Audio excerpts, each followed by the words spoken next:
Selamat datang kembali di dalam Ruang Tyrannus, The Room of Revivalists and Reformers. Pada kesempatan kali ini, Ruang Tyrannus hadir dengan tema yang berbeda. Kita akan membahas mengenai sekolah Alkitab yang dinamakan Cornerstone Bible School. Sekolah Alkitab ini diinisiasi oleh Pastor Stephen Agustinus. Yang menjadi pertanyaan, apa yang akan dibahas di dalam sekolah Alkitab Cornerstone Bible School, dan apa perbedaannya dengan sekolah-sekolah Alkitab lainnya? Oleh karena itu, di dalam Ruang Tyrannus ini saya akan bertanya kepada Pastor Stephen, apa saja materi-materi yang akan disampaikan di dalam Cornerstone Bible School. Jadi pemirsa, terus ikuti tayangan ini dan nikmatilah setiap penyampaian kebenaran firman Tuhan dari Pastor Stephen Agustinus. Mari kita sambut bersama narasumber tetap kita, Pastor Stephen Agustinus. Selamat datang, Pastor Stephen. Terima kasih. Ya, silakan duduk, Pastor. Thank you. Hari ini kita temanya baru lagi, Pastor Stephen. Oke. Mengenai Cornerstone Bible School. Ya. Nah, dengar-dengar ini sekolah Alkitab yang dibuat oleh Pastor Stephen Agustinus. Betul. Nah, sebetulnya ini seperti apa, Pastor? Apakah sama seperti sekolah Alkitab lainnya? Ketika kita masuk sekolah Alkitab ini, kita akan menerima gelar dan bisa berkhotbah gitu, menjadi pengkhotbah keliling, atau seperti apa, Pastor Stephen? Dan kenapa Pastor Stephen mendirikan Cornerstone Bible School ini? Pada dasarnya setiap orang yang akan masuk dalam pelayanan itu perlu melewati sebuah masa persiapan. Sehingga ketika ada di dalam pelayanan, dia akan bisa maksimal berfungsi di sana. Iya. Nah, tapi seringkali orang melakukan persiapan-persiapan secara lahiriah.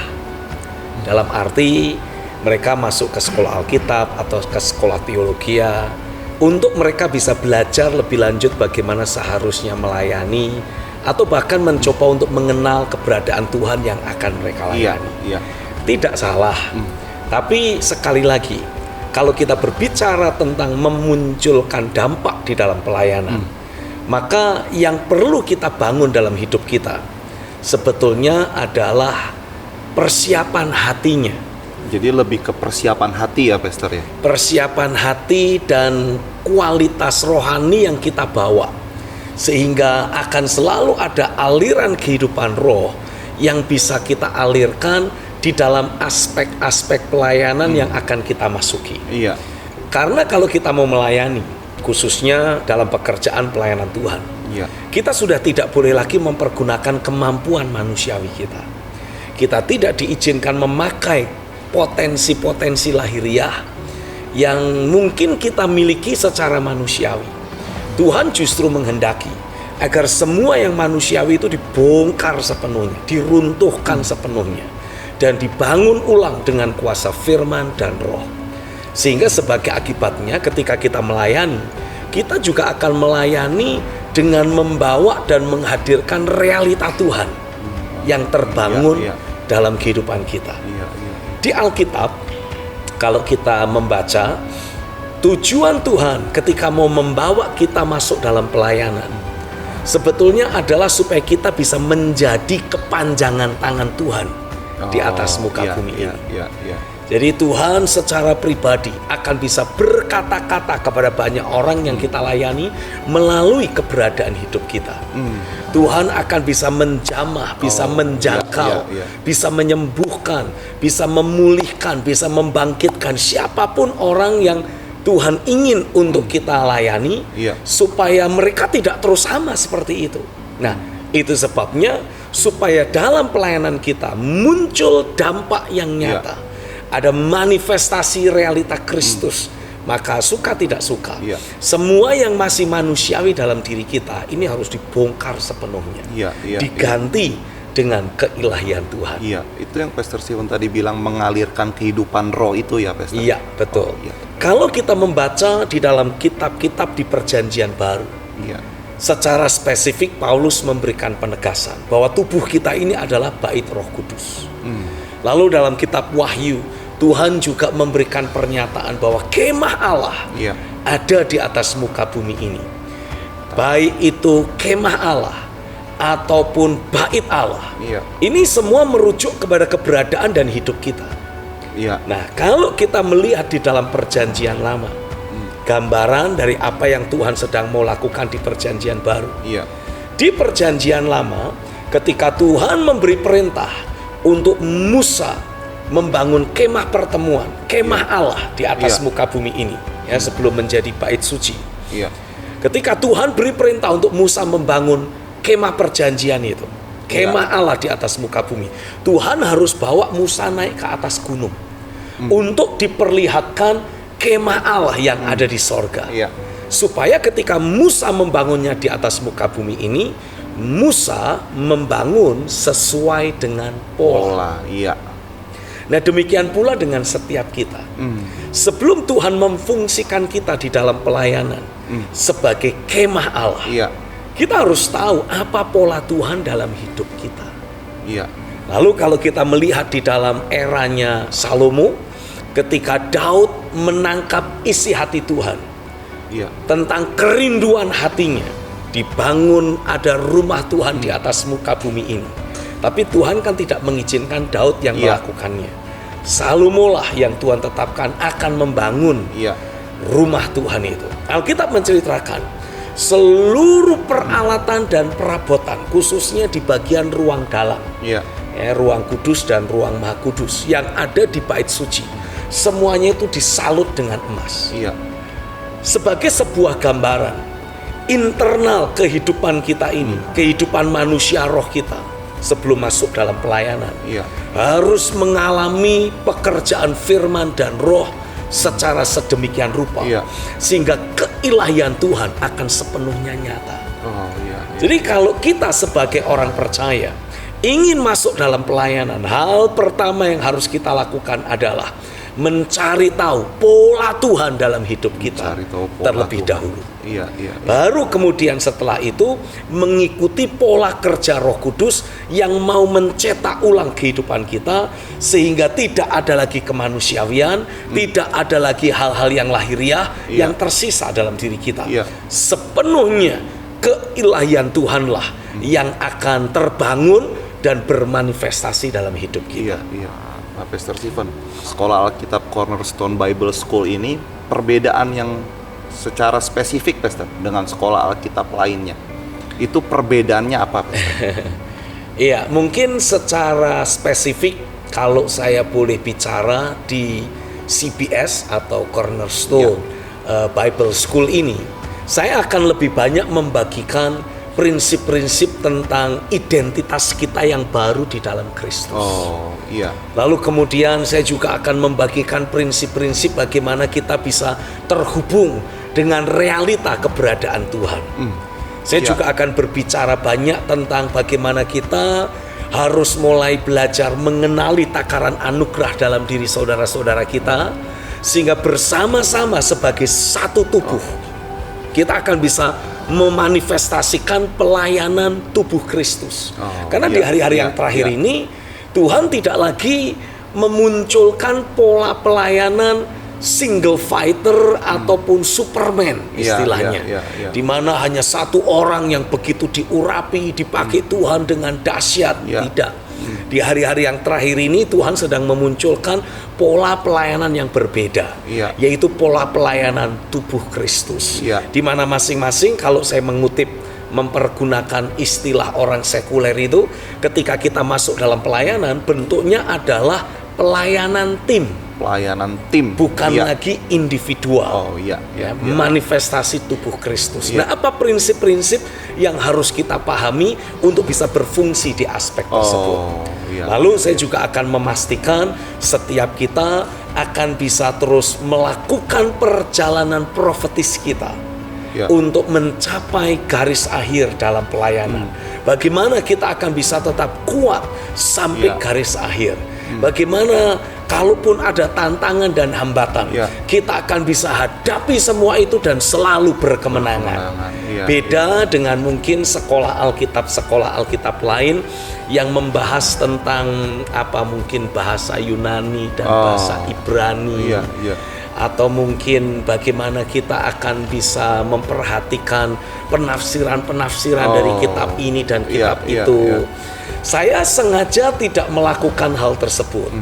Karena menurut saya itu semua akan bisa kita baca pribadi, sudah bisa ditemukan di banyak cetakan-cetakan buku dan tulisan hamba-hamba Tuhan lain yang saya percaya akan bisa ikut memperlengkapi. Udah banyak sumber sudah lah ya, ada Pastor, banyak resources yang berupa tulisan atau semacam itu. Tetapi saya mendapati pengenalan seseorang akan realita keberadaan Tuhan dalam hidupnya itu jauh lebih penting dalam pelayanan, khususnya ketika seseorang terhubung dengan keberadaan Tuhan dan dalam dirinya ada aliran kehidupan roh, sehingga dalam pelayanannya dia akan lebih mengalirkan kehidupan ilahi dan bukan hanya sekedar pengetahuan atau membagikan pengertian-pengertian yang kita temukan di banyak buku, di banyak referensi ataupun literatur yang lainnya. Jadi lebih membuat orang dapat mengalirkan kehidupan ilahi. Iya, karena saya mendapati ada banyak hamba-hamba Tuhan yang bahkan sudah terlibat dalam pelayanan sekian tahun atau bahkan sekian belas tahun. Mereka seringkali bergumul di dalam pelayanan, tidak memunculkan dampak yang maksimal. Karena mereka sendiri masih sering mendapati adanya konflik batin ataupun pergumulan tentang siapa mereka sesungguhnya. Oh, jadi masih ada masalah pribadi nih ya, Pastor ya? Masih ada masalah-masalah yang sifatnya pribadi, personal. Sementara sebetulnya kan kalau kita ini dimunculkan Tuhan sebagai seorang hamba Tuhan yang banyak melayani di depan jemaat atau istilahnya pelayanan mimbar begitu. Kan suka tidak suka apapun yang kita akan sampaikan itu lewatnya kita. Apapun yang Tuhan mau bicara ke jemaat lewatnya kita. Nah kalau kitanya masih memiliki ada banyak percampuran, ada banyak konflik, ada banyak masalah, otomatis Tuhan tidak bisa dengan leluasa berbicara sebagaimana yang dia inginkan. Karena lewatnya kita, selangnya kotor, otomatis semuanya juga akan jadi kotor. Saya kasih ilustrasi seperti ini. Kita mendapati di sini ada tempat minum, dan kemudian juga ada cangkirnya. Ketika ada orang di bagian dapur sana membuat teh yang nikmat, tapi tekonya kotor, otomatis ketika dituang, kotorannya juga ikut ngumpul di cangkir yang ada. Nah kalau kita mau minum, kita kan jadi gimana ya? Kok kotor gitu. Nah demikian pula kita sebagai hamba-hamba Tuhan. Kita ini kayak teko. Tuhan menuangkan sesuatu yang fresh, yang ilahi dalam diri kita. Nah tapi kalau tekonya masih kotor, maka ketika kita melayani, kita menyampaikan sesuatu, kita membagikan sesuatu, ini kayak teko menuangkan teh ke cangkir. Nah jemaat yang ingin menikmati ini bisa sakit perut nanti. Karena tekonya kotor. Itu yang tadi Pastor bilang masih nyimpan konflik batin. Ada tergoda untuk bersaing dengan hamba Tuhan. Ambisi manusiawi, pengen terkenal kayak pendeta B dan segala macam yang semacam itu, otomatis itu akan ikut mengotori, mencemari apa-apa yang Tuhan tanam dalam diri si hamba Tuhan dan harusnya dibagikan ke jemaat. Jadi lewat Bible School ini Pastor Stephen akan bongkar itu. Saya berdoa lewat materi-materi pelajaran yang ada di Cornerstone Bible School ini, semua yang manusiawi dibongkar. Kita jadi mengenali pola Tuhan dalam hidup kita, dan keilahian Tuhan juga akan terus bertumbuh dalam diri kita. Sehingga pada saat kita melayani, kita betul-betul akan mengeluarkan bau keharuman Kristus, dan kita akan memanifestasikan kehidupan Kristus itu sendiri. Jadi ada kurikulum nih nanti, Pastor. Ada kurikulumnya. Nah, yang pertama itu Our Identity in Christ. Kurikulumnya mungkin saya sebut dalam bentuk paket, begitu kira-kira. Akan ada 4 paket besar atau 4 kurikulum besar yang saling berkaitan, yang terus semakin memperlengkapi diri kita. Paket yang pertama berbicara tentang identitas kita di dalam Kristus. Lalu kemudian paket yang kedua akan berbicara banyak tentang kedaulatan Tuhan yang harusnya kita alami dan bermanifestasi lewat keberadaan kita. Lalu kemudian paket yang ketiga, saya akan berbicara banyak tentang ikatan janji di dalam melakukan atau menyelesaikan kehendak Tuhan. Seperti tadi yang saya tegaskan, kita nggak mungkin bisa melayani sendiri. Lalu bagaimana kita bisa mengenali saudara-saudara kita yang lain, hamba-hamba Tuhan yang membawa DNA rohani yang sama. Dan dari situlah kita akan mulai membangun ikatan janji untuk menuntaskan agenda Tuhan sampai selesai. Dan yang terakhir, saya akan berbicara banyak tentang bagaimana kita akan bisa terus bergerak menjadi semakin kuat sampai mencapai garis akhir.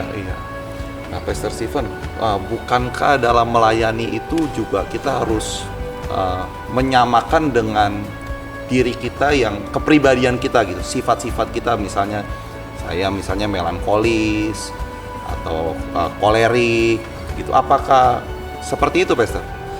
Ya, inilah yang seringkali masih menjadi paradigma yang sering bertentangan, kalau saya boleh bilang, dengan prinsip firman Tuhan. Itu bertentangan, Pastor. Bukankah itu dari Tuhan, Pastor? Menurut Sifat-sifat saya itu. Kalau kita belajar di dalam Alkitab, apapun yang menjadi sifat kita, entah itu kolerik, entah itu melankolik, entah itu flegmatik, apalah, kan semua kita harus mengalami perubahan menjadi semakin serupa dengan Kristus. Artinya kalaupun kita ini terlahir sebagai seorang melankolik, ya kemelankolikan kita harus mengalami perombakan. Ada pekerjaan firman dan roh yang membongkar hidup kita, sehingga tidak lagi dikenali sebagai melancholic person, tapi lebih memanifestasikan keberadaan Kristus. Nah, orang-orang yang selama ini melayani dengan sebuah paradigma, ya kita kan harus melayani sesuai dengan karakter bawaan karakter kita. bawaan. Ya kan? Kalau saya tipenya melankolik, ya cocoknya pelayanannya di areal ini. Kalau saya kolerik, cocoknya pelayanannya di areal itu. Menurut saya, itu sama saja dengan kita mencoba membangun sebuah rumah tipe 21, tapi dengan marmer yang mengkilap. Lalu rumahnya dihiasi dengan berbagai macam hiasan dari pualam. Kelihatannya bagus, kelihatannya mentereng, tapi tetap saja tipe 21. Tetap aja kecil gitu. Tetap saja kecil. Nah, segala sesuatu yang kita poles sebagus mungkin karena sifatnya manusiawi, tetap saja manusiawi. Kan itu kan bawaan lahir kita. Sebagai manusia di atas muka bumi ini, kita terlahir membawa genetika dan sekaligus karakter-karakter yang biasanya itu merupakan kombinasi dari orang tua kita, tapi juga pembentukan dari lingkungan. Sehingga lahirlah karakter kita seperti yang kita sekarang. Tapi itu kan semuanya manusiawi. Itu harus dirombak. Mau tidak mau itu harus dibongkar. Kalau itu tidak dibongkar, itu akan menjadi penghambat yang membatasi, membuat kita terbatasi. There is a limitation, ada limitasi dalam hidup kita. Karena semua yang manusiawi itu tetap terbatas. Tapi ketika kita membuka diri kita, menangkap pola Tuhan, itu poinnya. Pola Tuhan adalah harus ilahi. Karena segala sesuatu yang manusiawi tidak akan pernah memperkenan hati Tuhan. Harus sesuatu yang ilahi. Dan kalau kita ingin mengalami keilahian Tuhan bermanifestasi dalam pelayanan, tidak ada alternatif lain. Harus terus ada pekerjaan firman dan roh dalam diri kita yang memotong semua yang manusiawi dan memunculkan semua yang ilahi. Bukankah firman Tuhan juga mengatakan sebagai ciptaan baru? Yang lama sudah berlalu, nggak boleh dipakai-pakai terus. Karena akan membuat kita terbatas gitu ya, Akan Pastor? Membuat kita jadi terbatas. Nah, itu terbatasnya seperti apa, Pastor? Maksudnya kalau misal saya berikan contoh seperti apa? secara pribadi diri saya. Kalau misalkan saya ini dipanggil Tuhan masuk pelayanan itu kira-kira hampir 30 tahun yang lalu. Di waktu itu, kalau saya katakanlah dites menurut tes psikologi, Tes kepribadian tes ya, Pastor. kepribadian, saya ini mungkin tipe orang yang mungkin masuknya tipe orang yang melankolis kali ya. Melankolis. Karena Gampang saya tersentuh ini gitu ya, Pastor. gampang tersentuh hatinya. iya. Orangnya lembut, Iya. nggak suka yang macem-macem, nggak suka bertengkar. Ya sudahlah, mending ngalah aja lah, kira-kiranya seperti itu. Iya. Jadi kalau masuk dalam pelayanan otomatis tidak cocok di dalam kapasitas sebagai pemimpin atau pembicara. Pembicara pun pasti bukan tipe pembicara yang meledak-ledak. Iya. Ya mungkin tipe pembicara yang tenang tapi menghanyutkan. Iya. Nah sementara kemudian ketika Tuhan panggil saya masuk dalam pelayanan, saya mendapati Tuhan itu seperti memberikan tugas kepada saya untuk berfungsi jadi semacam bulldozer rohani begitu. Karena kondisi gereja yang ada selama sekian waktu lamanya banyak mengalami kesuaman, banyak mengalami manifestasi dari roh-roh agamawi. Iya. Sementara ketika Tuhan berbicara kepada saya tentang gereja, gereja itu harus berkobar-kobar, penuh keantusiasan, responsif, penuh dinamika roh, penuh keagresifan. Jemaatnya harus radikal dalam arti berakar di dalam firman. Nah kalau seperti ini kan butuh perombakan yang total 180 derajat. Iya, nggak bisa lagi Nggak bawa bisa yang lama lagi ya, Pastor. mempergunakan karakteristik ataupun karakter manusia lama saya. Karena kalau saya harus mereformasi istilahnya, membawa terobosan, memunculkan wajah gereja yang berbeda, saya membutuhkan pembawaan yang juga berbeda. Iya. Nah itu sebabnya untuk satu kurun waktu tertentu Roh Kudus harus kerja kuat dalam hidup saya. Ada satu pelajaran rohani yang menurut saya merupakan warisan yang sangat berharga yang Tuhan berikan, yaitu pelajaran membangun manusia roh. Dari situlah saya mendapati saya bisa terus belajar membangun manusia batiniah saya. Sesuai selaras dengan pernyataan-pernyataan firman yang Tuhan tunjukkan kepada saya. Dan dari situ tanpa saya sadari ternyata kok karakter pembawaan sehari-hari saya juga mengalami ada pergeseran, ada perubahan. Kalau khotbah dulu saya ya tipenya tenang menghanyutkan tadi. Pelan gitu ya, Pastor. Pelan, ngomong juga satu-satu, nggak bakalan keringetan lah. Iya. Tapi ketika saya mulai dibawa Tuhan mempraktekkan pelajaran membangun manusia roh, which is itu semua akan nanti saya bagikan juga. Itu ada juga di... itu nanti akan saya bagikan iya. di dalam materi Cornerstone Bible School. Karena ini sangat penting sekali. Kabar baik untuk pemirsa. Karena kita harus pastikan ketika kita melayani dengan keilahian Tuhan. Paulus menyebut ada manusia lahiriah, tapi juga ada manusia batiniah. Nah, manusia lahiriah akan terus merosot, tapi manusia batiniah akan membawa kita jadi semakin diperbaharui, semakin meningkat. Nah, dari situlah saya mulai mendapati, kok pembawaan saya mulai berubah, cara bicara saya mulai berubah, cara saya berkhotbah mulai berubah, mulai meledak-ledak. Dari situ saya belajar sesuatu. Ketika Tuhan memanggil kita dalam pelayanan, Dia sudah punya mandat tertentu. Dia sudah menyediakan tugas tertentu. Dan untuk menyelesaikan tugas atau mandat yang Tuhan beri, kita membutuhkan karakteristik tertentu. Itu sebabnya apapun yang menjadi karakter lama kita, bawaan kita waktu dilahirkan atau dibesarkan, harus dibongkar dengan kuasa firman dan roh. Sehingga kita membawa manifestasi keberadaan Kristus. Itu semua, Pastor, di materi kurikulum itu nanti ya, Pastor, akan ada di dalam materi Our Identity in Christ. Identitas kita di dalam Kristus. Jadi pastikan saudara tidak melewatkan paket-paket pelajaran dalam kurikulum Cornerstone Bible School yang ada. Ya. Pembicaraan kita masih akan berlanjut nih, Pastor, tapi di episode yang akan datang. Ya. Jadi pemirsa, nantikan episode yang akan datang, kita akan bahas mengenai Sekolah Alkitab Cornerstone Bible School ya, Pastor ya. Atau CBS. Iya, Pastor Stephen, bolehkah berdoa untuk pemirsa yang berniat ingin memulai pelayanan nih, Pastor? Oke, mari kita satukan hati, kita akan berdoa. Bapa, terima kasih. Aku percaya seberapa banyak kami yang Tuhan sudah taruh kerinduan di dalam hati kami untuk terlibat lebih lanjut di dalam pelayanan. Engkau sudah menanamkan kekekalan di dalam hidup mereka. Hari ini aku berdoa, biarlah apa yang menjadi pemaparan kami lewat program ini akan berbicara, akan menarik mereka untuk bisa mempersiapkan diri lebih spesifik lagi melalui program-program pelajaran yang ada di CBS ini.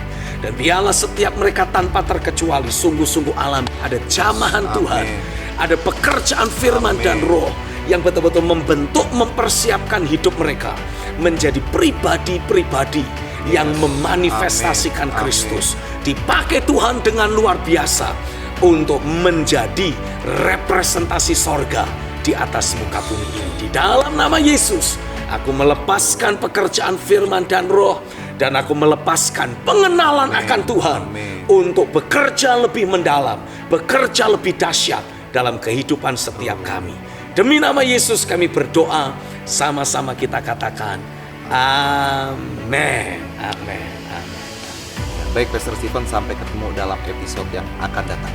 Terima kasih untuk memberkati. kehadiran. I love you. Saya yakin apa yang Pastor Stephen sampaikan sepanjang episode tadi pastinya membuat saudara penasaran, khususnya mengenai Cornerstone Bible School. Bagi saudara yang penasaran dan ingin mengetahui apa itu Cornerstone Bible School dan bagaimana cara mendaftarkan dirinya, saudara bisa menghubungi nomor di bawah ini. Karena Cornerstone Bible School akan segera di-launching pada awal tahun 2021, tepatnya pada awal Februari. Jadi untuk info lebih lanjut, segera hubungi nomor di bawah ini. Dan juga ada kabar baik selanjutnya. Pastor Stephen Agustinus dalam beberapa waktu terakhir ini telah membuka yang namanya Gerakan Bertekun. Apa ini Gerakan Bertekun? Hal ini adalah pembelajaran firman yang langsung disampaikan oleh Pastor Stephen Agustinus sendiri. Jadi saudara bisa langsung bertatap muka via Zoom dengan Pastor Stephen Agustinus dan langsung juga bisa menanyakan pertanyaan-pertanyaan kepada Pastor Stephen Agustinus mengenai prinsip-prinsip kebenaran firman Tuhan. Jadi itu interaksi dua arah dengan Pastor Stephen Agustinus. Jadi bagi saudara yang ingin belajar firman secara lebih mendalam, segera daftarkan diri Anda di dalam Gerakan Bertekun. Saudara bisa menghubungi nomor di bawah ini kembali dan tanyakan lebih lanjut mengenai Gerakan Bertekun. Baik pemirsa, sampai jumpa lagi di dalam Ruang Tiranus pada episode yang akan datang. Ruang Tiranus, The Room of Revivalists and Reformers.